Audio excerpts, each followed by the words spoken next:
అందరికీ నమస్కారం. ఈరోజు morning news. Harihara Veeramallu song promo వచ్చేసింది. పవన్ కళ్యాణ్ హీరోగా నటిస్తున్న హరిహర వీరమిల్లు సినిమా నుంచి మాట వినాలి సాంగ్ ప్రోమో విడుదలైంది. పవన్ పాడిన ఈ పాటను ఈ నెల 17న రిలీజ్ చేయనున్నట్లు మూవీ టీం ప్రకటించింది.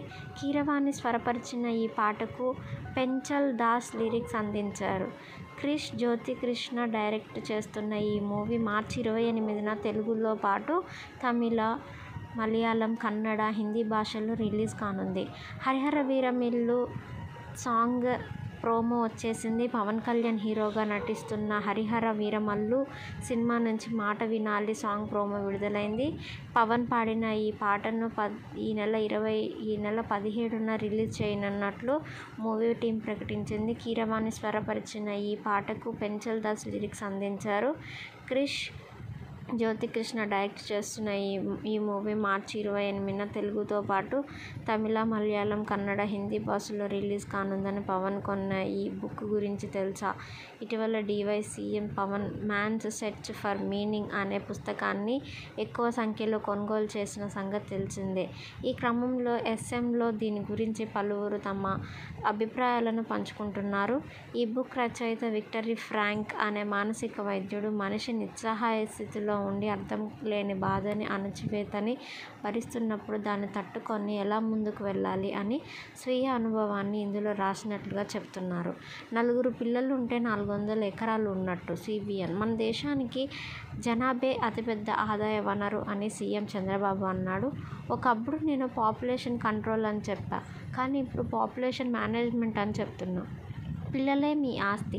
4 పిల్లలుంటే 400 ఎకరాలు ఉన్నట్టు. జపాన్, సౌత్ కొరియా తదితర దేశాల్లో యువత లేక మన వాళ్ళని అడుగుతున్నారు.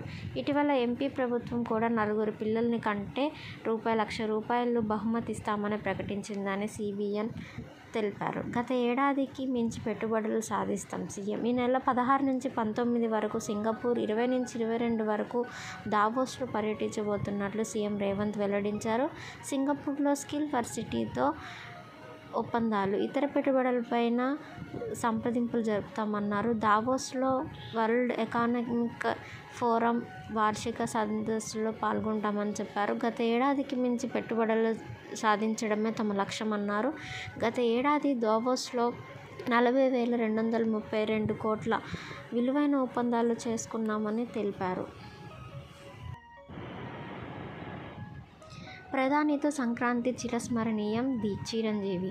ఈ ఏడాది సంక్రాంతి వేడుకలను ప్రధాని మోదీతో జరుపుకోవడం గొప్ప గౌరవంగా భావిస్తున్నట్లు చిరంజీవి ట్వీట్ చేశారు.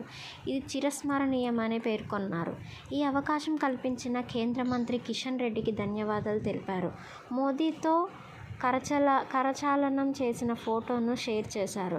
ఢిల్లీలోని కేంద్ర మంత్రి కిషన్ రెడ్డి నివాసంలో నిన్న సంక్రాంతి వేడుకలు జరిగిన విషయం తెలిసిందే.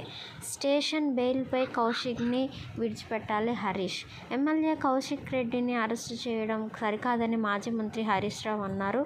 ఈ విషయమై DGP జితేందర్కి ఆయన ఫోన్ చేసి మాట్లాడారు. స్టేషన్ బెయిల్పై కౌశిక్ని విడిచిపెట్టాలని కోరారు.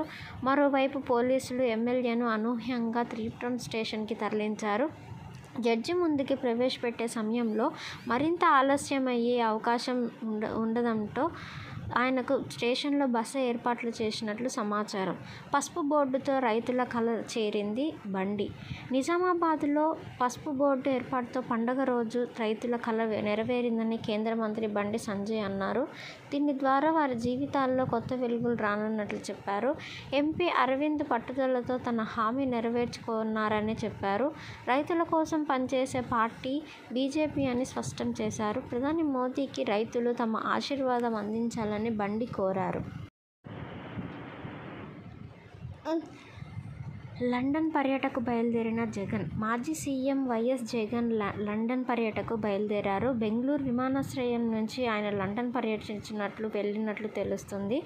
జగన్ రెండో కుమార్తె వర్షారెడ్డి కింగ్స్ కాలేజ్ లండన్లో MS ఫైనాన్స్ కోర్సులో డిస్టింక్షన్లో ఉత్తీర్ణులయ్యారు. ఆమె డిగ్రీ ప్రదానోత్సవ కార్యక్రమానికి జగన్ దంపతులు హాజరు కానున్నారు.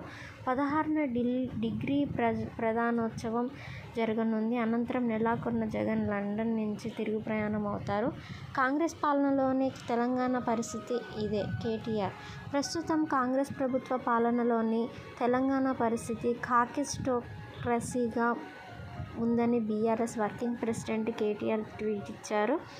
ఈ పదానికి అర్థం పనికిరాదని లేదా తక్కువ అర్హత కలిగిన చిత్తశుద్ధి లేని పౌరుల చేతిలో పాలన ఉండడం. బీఆర్ఎస్ నేతల వరుస అరెస్టులను ఉద్దేశించి ఆయన ఈ ట్వీట్ చేశారని తెలుస్తుంది.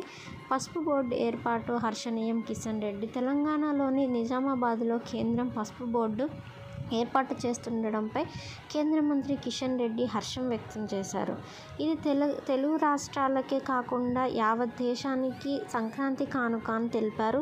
రేపటి నుంచి పసుపు బోర్డు నిజామాబాద్ కేంద్రంగా కార్యకలాపాలు ప్రారంభించనుందని, ప్రధాని మోదీ ఇచ్చిన హామీ నిలబెట్టుకుంటూ దీన్ని ఏర్పాటు చేస్తున్నారని కిషన్ రెడ్డి చెప్పారు.